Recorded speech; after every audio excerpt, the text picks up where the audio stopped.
मैं आप लोगों से आज ये बात करने के लिए आई हूँ। आप सारी बच्चियाँ किस किस क्लास की हैं? 8। अभी 9th में जाएंगी आप लोग। तो 9th में जो जा रही है बच्चियाँ, उन लोगों के लिए सबसे पहली चीज़ ये है कि आप लोग स्कूल जाने के लिए अगर तत्पर हैं, एडमिशन ले रही हैं हमारे विद्यालय में। ज़्यादातर लड़कियाँ अभी जो मिडिल स्कूल में पढ़ रही हैं तो हाई स्कूल में जाएंगी। हाई स्कूल में अगर आप लोग एडमिशन ले रही हैं तो रेगुलर क्लासेज आप लोग को करना बहुत ज़रूरी है, क्योंकि रोज़ आएंगी। 75% आप लोग का उपस्थिति होगी आप लोगों की, तभी आप लोगों के सरकार के तहत जो जितनी भी चीज़ें मुहैया कराई जा रही हैं आप लोगों को जो फ़ायदा होने वाला है तभी फ़ायदा होगा, वरना आप लोगों को उससे कोई फ़ायदा नहीं होने वाला है। और अभी 9th से 10th में जो बच्चियाँ गई हैं या 11th से 12th में जा रही हैं, इन लोगों को मैं स्पेशली बोलने ये आई हूँ कि आप लोग स्कूल जाना कम मत कीजिए। अभी कुछ लड़कियाँ जो हैं विद्यालय नहीं जा रही हैं, तो अभी से रेगुलर अगर नहीं होंगी आप लोग तो फिर आगे जाके आप ही लोग को दिक्कत होने वाली है। 11th से तो आप 12th में आ गई हैं, बुक्स आप लोग के पास है नहीं है वो सब देखना आप लोग का काम है कि अभी खरीद लीजिए, और जो पढ़ने में अभी से ध्यान लगाएंगी। परसेंटेज जो आप लोगों का है उपस्थिति का है वो 75% सबका होना है, चाहे वो 9th में है, चाहे वो 10th में है, 11th में है या 12th में है। और सबसे बड़ी चीज़ है कि पिछली बार मैं आई थी तो मैंने सबके अभिभावकों से बात की थी। आप लोगों का सारी चीज़ें होती है, क्लास नहीं आती हैं, आप लोग का दिमाग तब ठनकता है जब आपका, जैसे ये बच्ची बता रही थी कि मेरा पैसा मेरे अकाउंट पे नहीं आया। तो हो सकता है कि कहीं उपस्थिति में इधर उधर हो गया हो। अगर आपकी उपस्थिति कम हो जाएगी तो फिर उसमें आपका जो नाम जाता है उपस्थिति में, आगे 75% आपकी उपस्थिति नहीं होगी तो आपकी उपस्थिति कम होगी तो आपका नाम नहीं गया होगा। और बहुत सारी चीज़ें कि आपको सरकारी चीज़ें जो मुहैया कराई जा रही है उसमें क्या क्या चीज़ें आप लोगों को पता है। सबसे पहले तो सैनिटरी नैपकिन के लिए आप लोग को कुछ पैसे आते हैं, 300 रुपीज़ आपके अकाउंट पे आता है ना।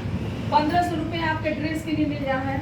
और अगर आप मन लगा के पढ़ रही हैं, फर्स्ट डिवीजन अगर 10th में लाती हैं तो 10,000 रुपये आपको मिलता है। और 11th में जो फर्स्ट डिवीजन आएगी उसको कितना मिलता है? 25,000 रुपये। और जो ग्रेजुएशन लेवल पे जितनी बच्चियां हैं जो अनमैरिड हैं, ध्यान दीजिएगा मेरी बात को, जो अनमैरिड हैं, इसके पीछे ये भी कारण है कि बाल विवाह जो होता है उसको रोकना है। कम उम्र में शादी हो जा रही है, तो कम उम्र में शादी होने की वजह से बच्चे पढ़ नहीं पाते हैं। इसको रोकने के लिए भी सरकार ने बहुत सारी चीज़ों का इंतजाम किया हुआ है।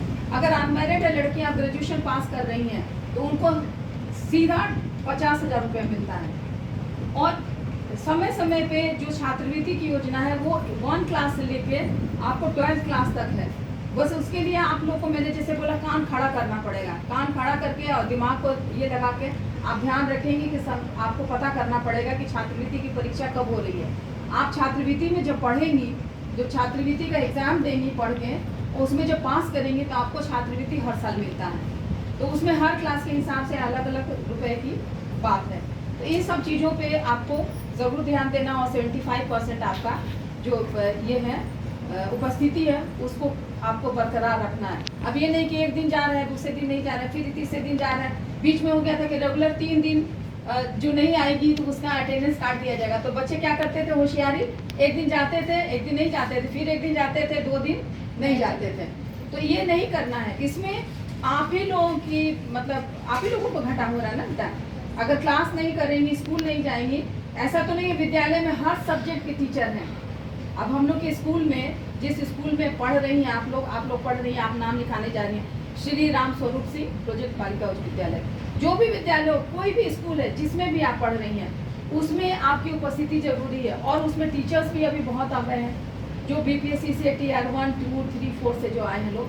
हम लोग के विद्यालय में सारे सब्जेक्ट के टीचर हैं और क्लासेज रोज होते हैं। और आप लोग एक काम भी कीजिए, अगर एक दिन भी किसी भी कारण से छूटती हैं क्लास के लिए, तो दूसरे दिन जाके आपको पूछना है कि क्या पढ़ाई हुई है। अपने सहेलियों से, अपने क्लासमेट से पूछिए कि क्या पढ़ाई हुई है। और आप लोग दूसरों को बताइए भी, ऐसा नहीं कि नहीं वो नहीं आई है तो हम नहीं बताएंगे, ये गलत चीज़ है। तो ये चीज़ों को, इन सब चीज़ों को ध्यान में आपको रखना है।